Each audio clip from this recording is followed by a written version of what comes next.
Hello, everyone. Welcome to Cannabis Advisors webinar Blitz. It is 11 a.m., so I'm going to start now. We are focusing on Connecticut today, and if you have any questions, please ask them as we go along in our Q&A section, and we will address them at the end. If we don't have any time to get to every question, we can send answers after the presentation in an email. And then also this presentation is going to be recorded and we will be sending out the recording to participants afterwards. Thank you everyone for joining, and let's get started. Awesome. So yeah, first a little bit about Cannabis Advisors. Cannabis Advisors has helped drive cannabis policy and consult with emerging cannabis businesses across the world. We've forged strong networks of strategic partnerships that have helped grow the cannabis industry. And our team has over 100 plus years of experience collectively, and together we've worked in 31 different states and abroad. Thank you, Garrett. And our presenters today, Garrett Cropsey is a senior project manager here at Cannabis Advisors, all around cannabis mastermind with the credentials to back it up. He has a hard science background and also works in cannabis operations to provide support for his clients in planning their businesses and also applying for competitive cannabis licenses. He's already managed clients in 21 states plus Canada, and also serves on the Scientific Advisory Committee of the National Cannabis Industry Association. Thanks, Alyssa. Alyssa is our client services specialist and provides comprehensive support to the client services team, ensuring efficient workflow to help uphold our high level of client satisfaction. Alyssa facilitates communication between different company departments to manage the dynamic needs of our clients, and her positive attitude and problem-solving abilities keep us operating as a cohesive unit. Alyssa herself is a lifelong learner and recently completed her BS in Business Administration with honors from Regis University. And she also enjoys learning about the various ways in which cannabis provides a more holistic approach to healthcare. So really happy to have you with us here today, Alyssa. And with that, let's dive in. Thanks, Garrett. So to set the scene here, let's start by talking about the Connecticut Timeline. As we know, Connecticut has an existing medical program. That program started in June of 2012 when legislation was signed, Act 12-55, the palliative use of marijuana. And then by August of 2014, the first dispensary, Prime Wellness in South Windsor, opened its doors as the first of 6 licensed facilities. And actually, Cannabis Advisors, as a company, we got our start in Connecticut as well, helping a client pursue one of those first licenses. And in January of 2014, we found out that that client had won the license and has been in operation since then. And recently in 2019 sold for something to the tune of $80 million. So just great success for those guys. That's just one example of the kinds of businesses that we've helped to start up here at Cannabis Advisors. So after those initial licenses were awarded, Connecticut chose to expand the program a little bit in January of 2016 when they added 3 additional licenses. And then again in December of 2018 when they added an additional 9 licenses, bringing the total to 18 retailers within the state.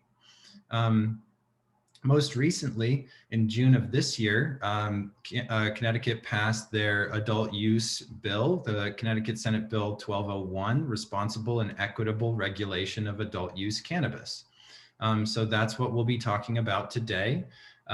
This new adult use program, as well as how the existing medical program can merge in some ways with the new adult use program. So let's start by covering what changed on July 1st of this year. So now what is legal for adults 21 plus in Connecticut? You can possess up to 1.5 ounces of cannabis or that equivalent in cannabis products on your person. You can possess up to 5 ounces of cannabis or its equivalent in cannabis products in a locked container. It eliminates the odor of cannabis or burnt cannabis as the basis for stop and search within the state. It also eliminates suspected possession or possession of up to 5 ounces of cannabis or cannabis equivalent product as the basis for stop and search as well. And for your reference, the equivalency currently set within the state is that 1 ounce of cannabis is considered equivalent to 5 grams of cannabis concentrate or any other cannabis product with up to 500 milligrams of THC contained within it. So next up, what is not legal right now? So despite the passage of this adult use program, recreational sales are not allowed. So that means any transfer of cannabis for goods or services between individuals over the age of 21 is not currently allowed. Home cultivation is also not allowed yet. For medical patients, they will be allowed in October of 2021 to grow up to 3 mature plants within their home, and adult use customers, anyone over the age of 21, it will be allowed to cultivate 3 mature plants in their home in July of 2023. Over to you, Alyssa. Thank you so much, Garrett. So what do we know about the upcoming license process thus far? So the Department of Consumer Protection, also known as DCP, is in charge of overseeing both the state's medical cannabis and this new adult use program. So this means that the Department of Consumer Protection will be charged with licensing and regulating all these new adult use cannabis businesses. The DCP may begin accepting applications no later than 30 days after the Social Equity Council, or the SEC, posts the criteria and supporting documentation necessary to qualify for consideration as a social equity applicant. Just a quick note, the SEC has not been officially formed yet. And the Department of Consumer Protection will post on its website the application period for the following license types. So they're going to have a retailer license, which sells cannabis to consumers 21 and up. As of now, we're going to have 1 retailer per 25,000 people. On or after July 1st of 2024, the commissioner of the DCP may change that 25 density gap. A hybrid retailer is able to sell both adult use and medical cannabis. The DCP is set to begin accepting applications for current dispensaries to convert to these hybrid retailers starting on September 1st of this year, 2021. This one is highlighted due to a special condition Garrett's going to touch on in just a moment.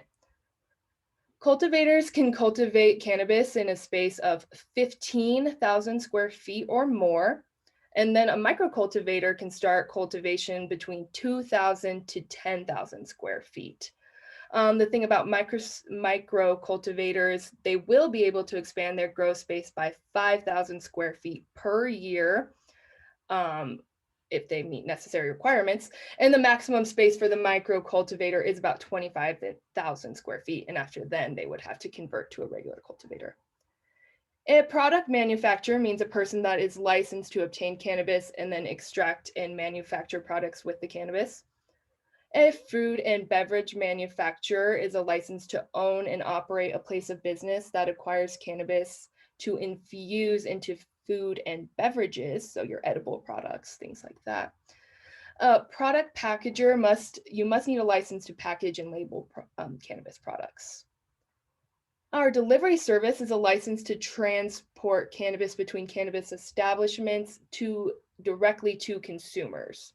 So the difference would be a transporter license, where you would be able to transport cannabis between only cannabis establishments like laboratories and research programs, but not directly to consumers. Our licensing fees, I just wanted to mention that there are 3 different fees to winning a license. First, you will have the lottery fee to enter the lottery, the provisional license fee, and then the final licensure fee. And also note that social equity fees are 50% less. Feel free to look back at this slide when we send out the recording. All right, still to be determined is the number of licenses. So before beginning to accept applications, the Department of Consumer Protection will determine the maximum number of licenses for each license type, and then they will post it on their website.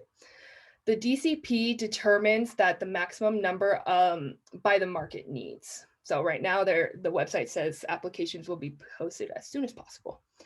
The Social Equity Council will be stepping in to oversee the social equity applicants, while reserving 50% of each license type for social equity applicants. Also to be determined is the maximum amount of cultivators and micro cultivators. So the DCP will base this on canopy size to ensure that there is adequate supply for Connecticut. The DCP does not want a supply issue, of course, but we will have to wait and see how many cultivators will ultimately be permitted.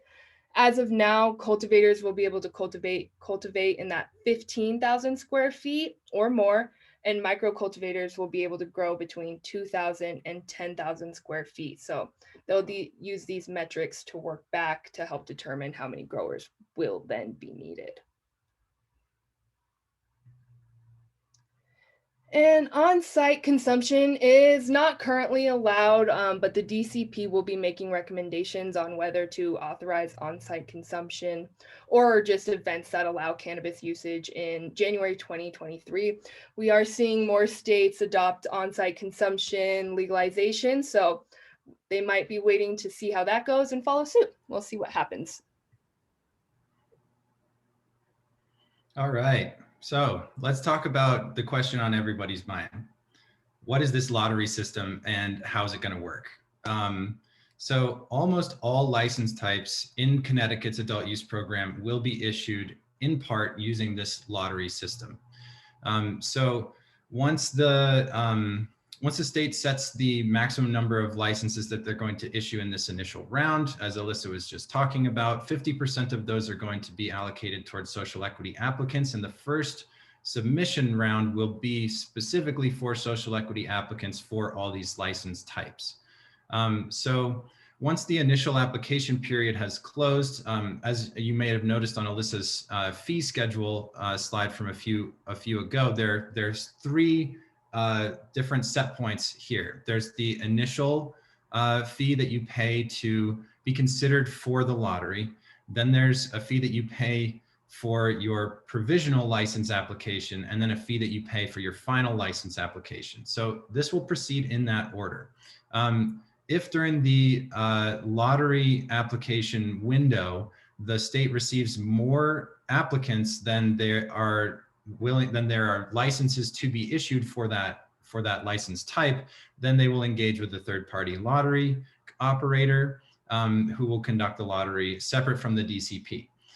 It's highly likely that the DCP is going to receive more than the allotted number of applicants for every single license type. And in this process, we've come up with the verb lotterize, to lotterize or to make into a lottery. So I might be using that one throughout the next couple slides. So let's talk next about the lottery exceptions, right?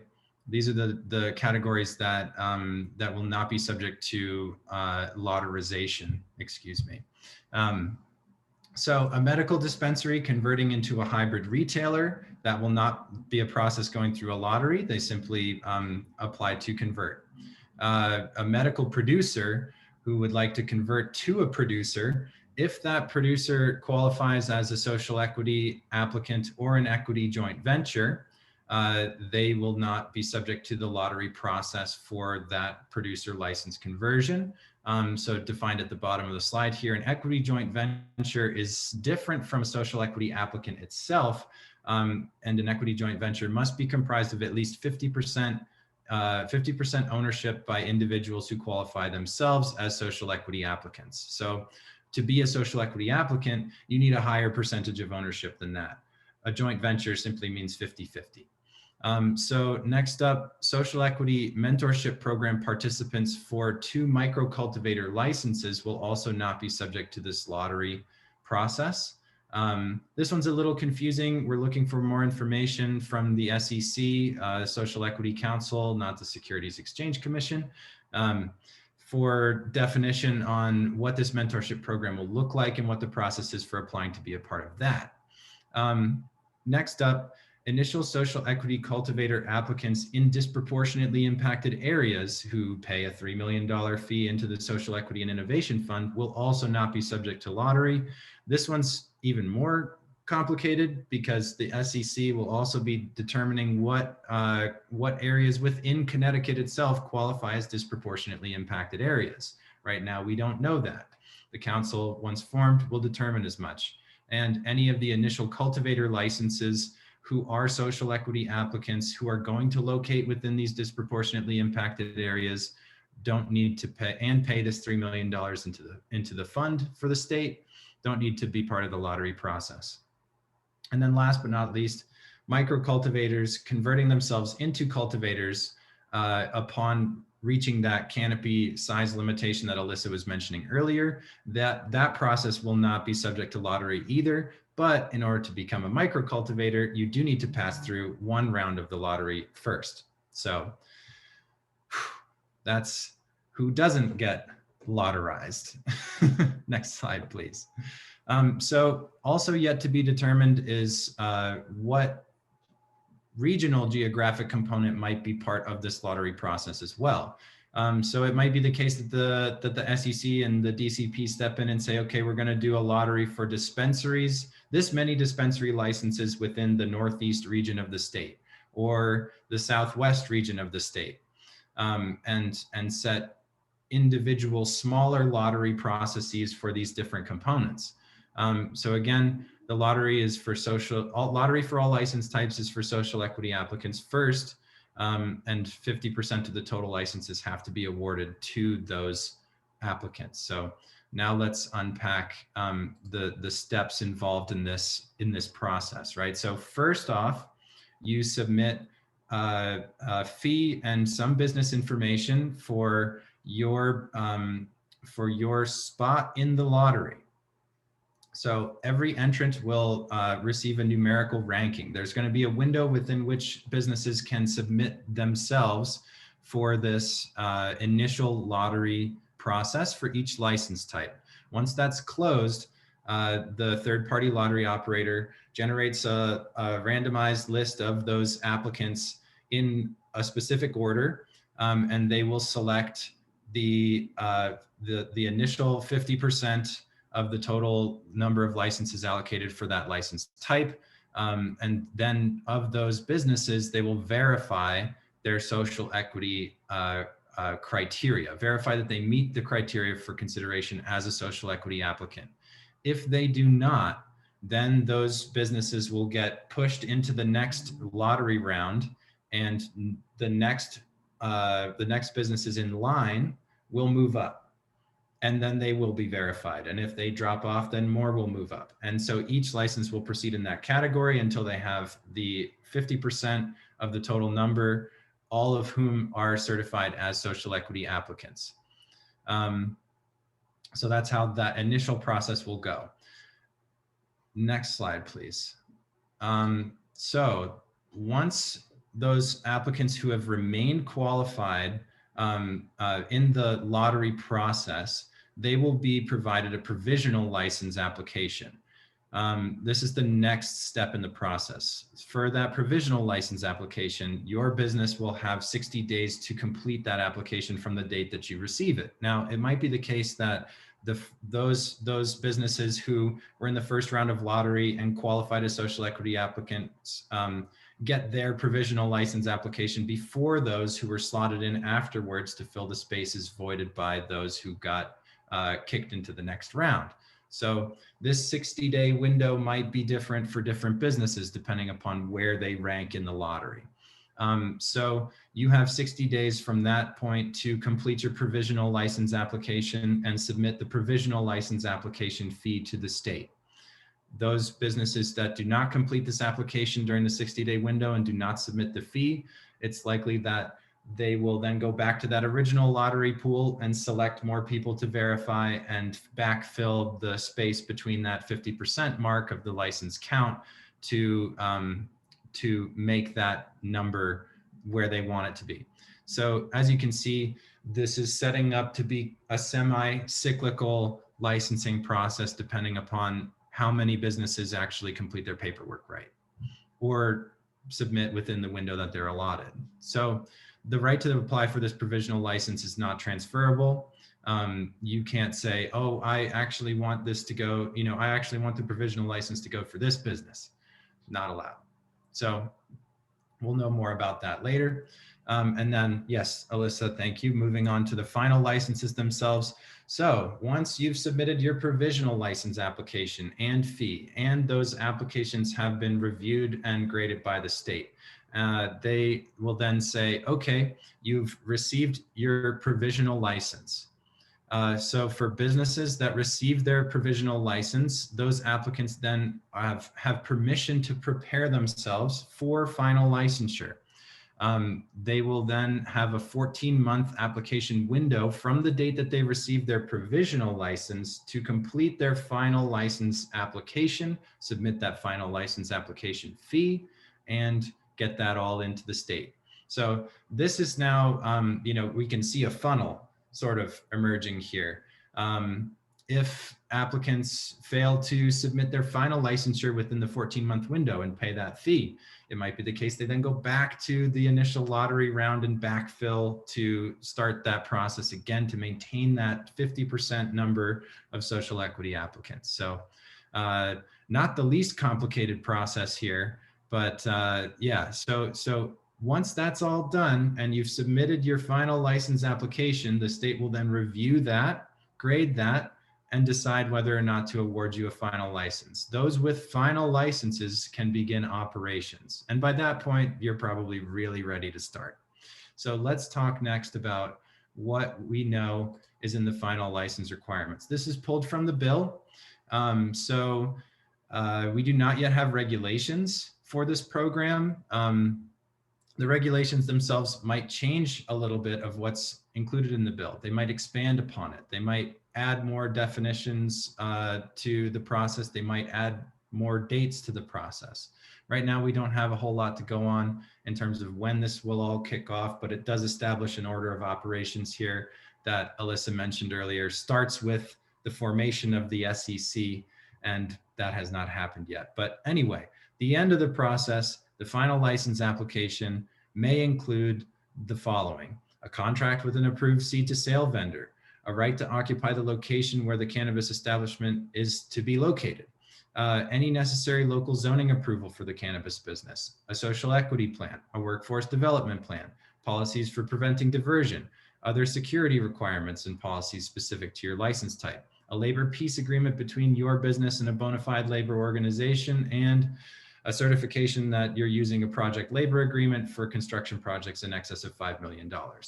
So this is what we know now. This seems like the most rigorous of the applications involved here. Again, that's the lottery application, the provisional license application, and then the final license application. So they're likely to expand upon this. But as you can see, there's some pretty significant things that you need to have accomplished for this business before being able to submit this. So back to you, Alyssa. Thank you, Garrett, for unpacking that very complicated process. Doing my best. So social equity is very big. I mean, we're touching on it almost on every slide. So our social equity provisions, as mentioned previously, the recent legislation is also going to create this social equity council to really ensure some real social equity.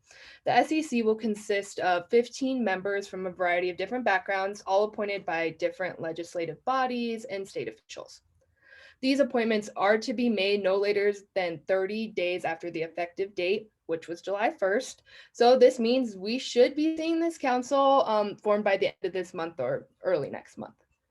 And once appointed, the SEC will conduct a study of different conditions within the state of Connecticut related to social equity and cannabis, which they will use that study to make recommendations regarding a variety of social equity related updates and or the minimum criteria for the new adult use cannabis program.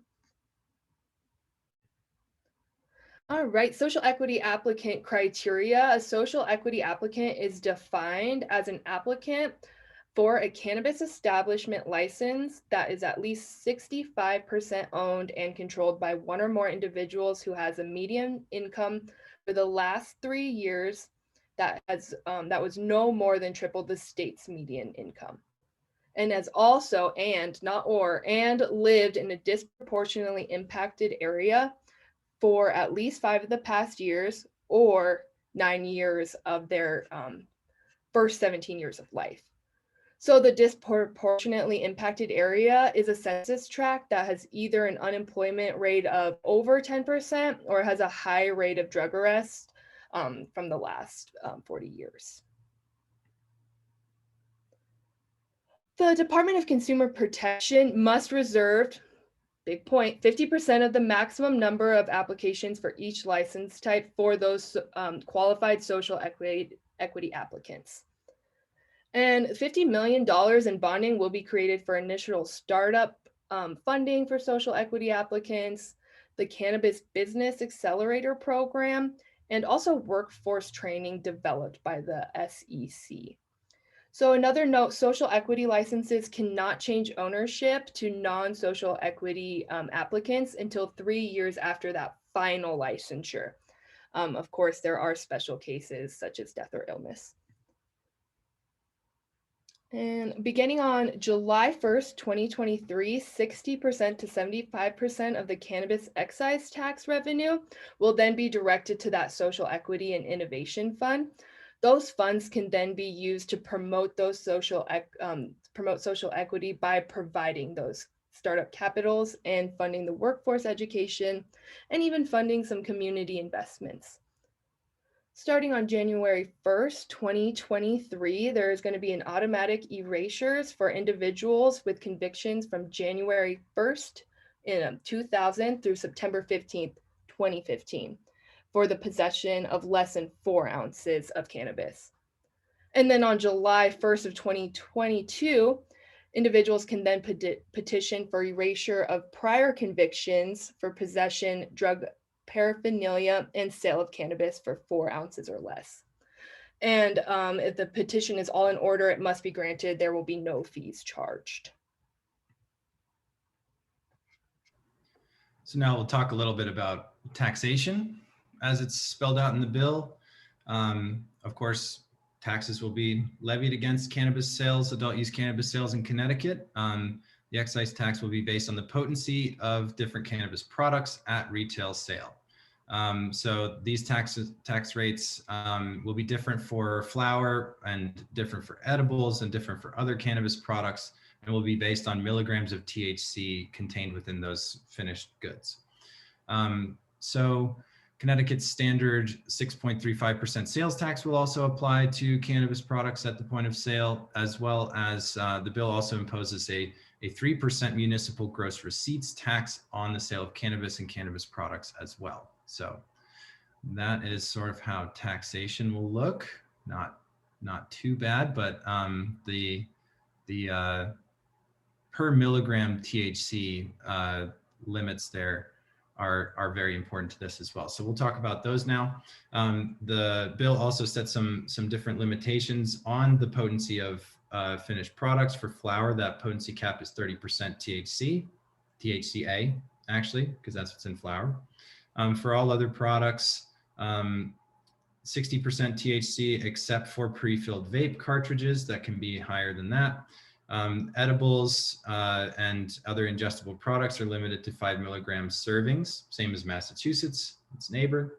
And the bill also requires that these individual servings be separate and demarcated within the packaging, so that dosing is clear. These limitations are set by the bill and might change with the regulations or as a result of lobbying within the program. So they're not the worst we've seen, but if you want them changed, work to change them. So next, let's talk a little bit about some local jurisdictions and municipalities, considerations there. Municipalities are allowed to prohibit all these license types from operating within their jurisdiction, but they cannot prohibit delivery. That is to say, they can't stop a delivery service from delivering adult use cannabis products to people who live within their municipality. But if they don't choose to ban them outright, they have other means of making life more difficult for cannabis businesses by restricting their proximity to things like religious institutions, schools, charitable organizations, hospitals, veterans homes, or certain military establishments. Um, and in addition, the bill also says that for the first 30 days after cannabis retailers or hybrid retailers open, they can charge those businesses up to $50,000 for public safety services related to their opening, such as having officers on site to direct traffic and things like that.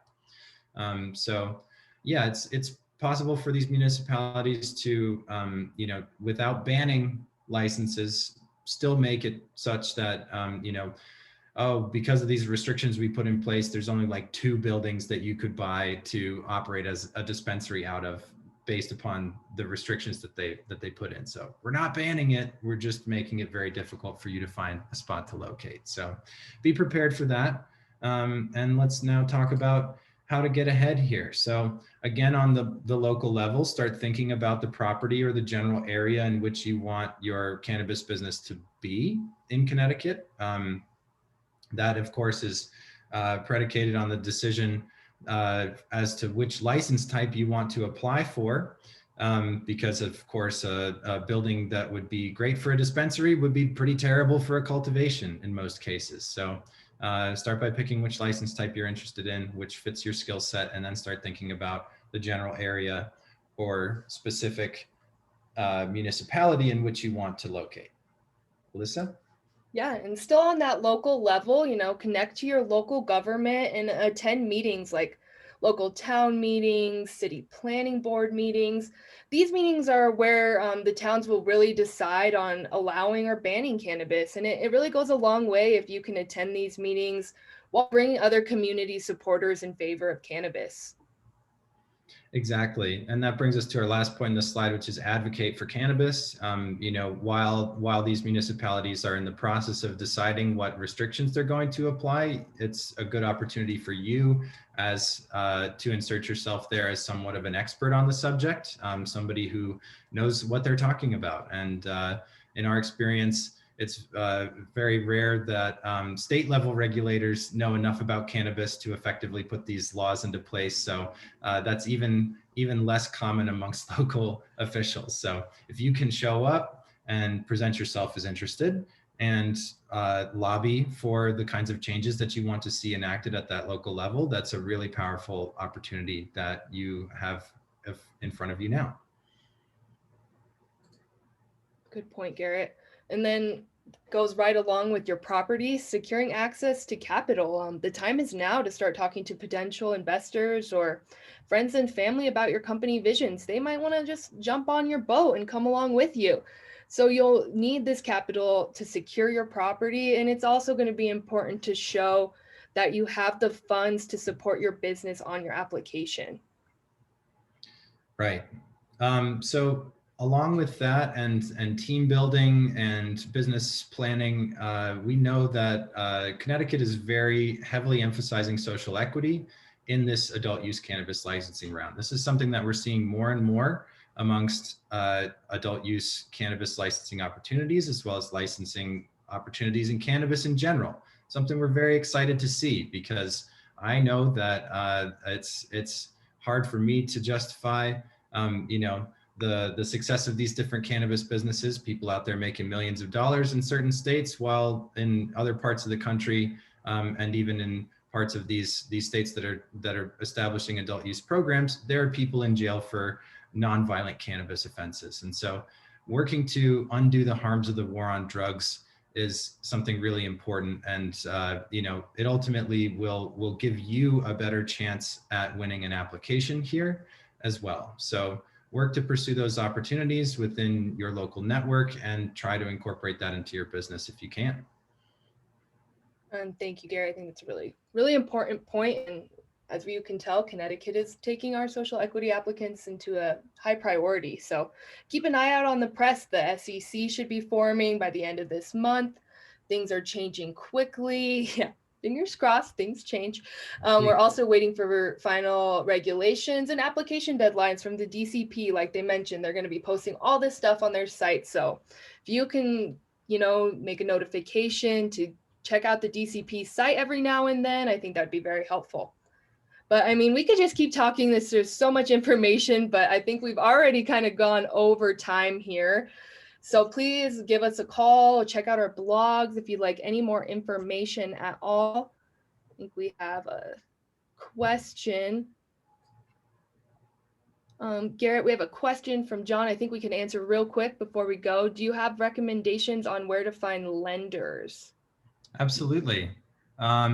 Let's see. So as far as lenders are concerned, there's a few different areas that you can pursue. There, of course, it's difficult to find startup capital in cannabis, given the fact that it's federally illegal. You can't go to a bank and get a small business loan or any business loan for that matter, because you're working with a federally illegal substance. Oh no. So where do you find your funding? Private equity and venture capital. There's lots of different groups out there right now that are working to invest in quote unquote high risk investments like cannabis, back again to the federal legality issue that you can pursue.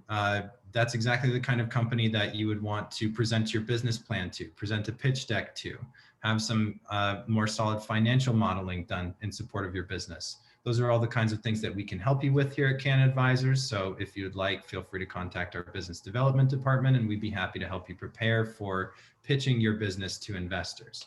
As Alyssa mentioned, friends and family are a great place to start with this.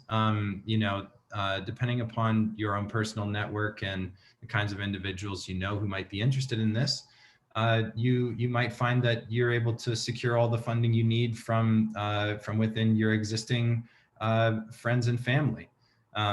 This is an industry that tends to excite a lot of people, but it's important to temper that excitement with realistic expectations around the difficulty of operating a cannabis business, because money doesn't grow on trees, and it, as much as it might seem like that, and not to mention the fact that cannabis is highly regulated and it's a challenge to work within. So I hope that answers your question. Thank you, Garrett. And I know it was a lot of information. Thank you all for hanging in there. We do have to sign off. So any questions we didn't get to, we will send the answer afterwards in an email. And we'll also be sending this recording to all the participants. So thank you all again so much for joining us today. And we'll make sure to broadcast any other webinars that we have coming up. Absolutely. Thank you, everyone. Thanks, everybody. Thanks, Alyssa.